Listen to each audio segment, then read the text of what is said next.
Have you heard of the 5-2 diet? I'm sure you might have heard it in passing, or different variations of it. The 5-2 diet has gained a lot of popularity quite recently, and it's getting really mainstream. But the problem is, most people are doing it wrong. And that's not your fault, because I read the book that one of the people have written on it. It's horrendous. They were this close to getting it right. And then they screwed it up at the end. Basically, the way they've described it is a calorie deficit diet. So you miss out on all the benefits of fasting. So why would you put yourself through that and not reap the rewards? I don't understand. It makes absolutely no sense to me whatsoever. So I'm here to set the record straight. Now, I've been preaching intermittent fasting for pretty much as long as I've been a trainer.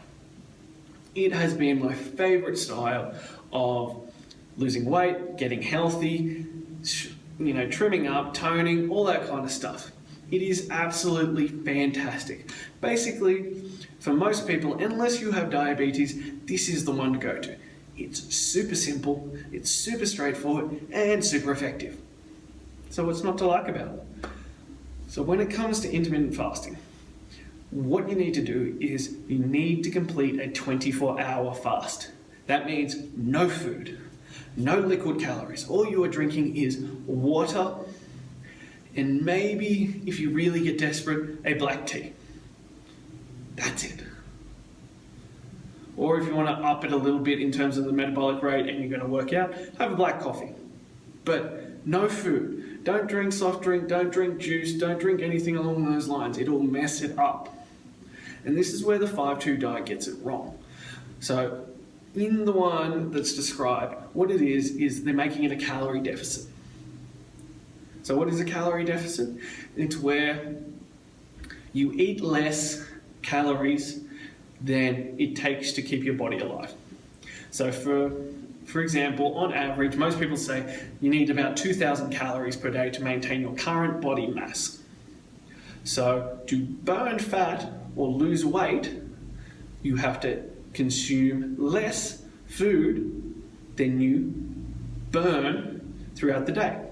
So your base metabolic rate is the 2,000 calories. So that is, if you laid in bed all day and did nothing, you would still burn that many calories just from breathing, just from existing. That doesn't include exercise you do within the day. But when you do the 5-2 diet, the way they're described, they say have 500 calories throughout the day. So yes, that is quite a heavy deficit. You're having a quarter of your required amount of food. But it's just that, it's a deficit.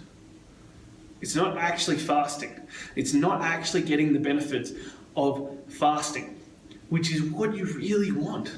Because fasting helps fight cancer, heart disease, diabetes. It'll help rejuvenate the body. It'll help repair the body. And it'll help break down fat. By having a calorie deficit, you're just eating less food. And what also happens with that concept is a lot of people go, I'm not going to eat tomorrow, so I'm going to eat heaps more today. And then they go, oh, I didn't eat yesterday, so I need to eat more today. You're basically just wasting your time. So if you overindulge yourself either side of a fast day, suddenly you're completely wasting the point. You're missing the point of what you're doing. Yes, you'll get the benefits of the fasting in terms of the health benefits, but you won't get it in terms of burning extra body fat. So you need to look at it as we'll call it a mini macro cycle. So if you look at your food consumption over a week, so you've got 7 days broken up, and so across the 7 days, you need to consume, let's say 1,400 calories to maintain your current body mass. If you don't eat on 2 of those days, you're suddenly only consuming 10,000 calories. You see where I'm going with this?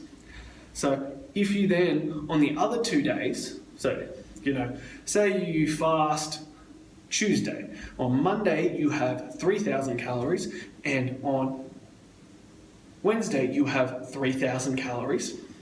Suddenly, you've just made up the deficit from fasting all day, and so you're just going to stay completely the same. So this is a really important concept. On the other 5 days, just eat normally. Just eat like you normally would. Don't stuff yourself silly. Don't overindulge. Don't go to Macca's. Don't hit up, Gloria Jeans and have one of those super deluxe Tim Tam things. Just eat like you would normally. Still try and eat healthy. Eat the right way. But you'll find with the changes of cutting out 4,000 calories a week, 4,000, you'll start to see a noticeable change. So they reckon it roughly takes a deficit, I think it's 5,000 calories? No, it'd be 2,000 calories, 2,500 calories for a pound of fat. So you've managed to burn off a little bit over nearly 2 pounds of fat. Nearly 2 pounds in a week. That's pretty good. And that's fat, that's not body weight. Because there's a massive difference between body weight and fat. And this is where people get confused. So when you starve yourself for too long, yes, you will continue to drop weight, but your body will start taking that from reserves of muscle and that kind of stuff instead of taking body fat. So you might end up really light, but you'll be really unhealthy. That's why fasting is a good way. If we can keep it balanced at 2 days a week. Just 2. Don't have them back to back. Have them 2 separate days. And you'll find that the body fat, especially around the middle, starts to really dissipate. So that's all I have for you guys. I hope you have a wonderful day.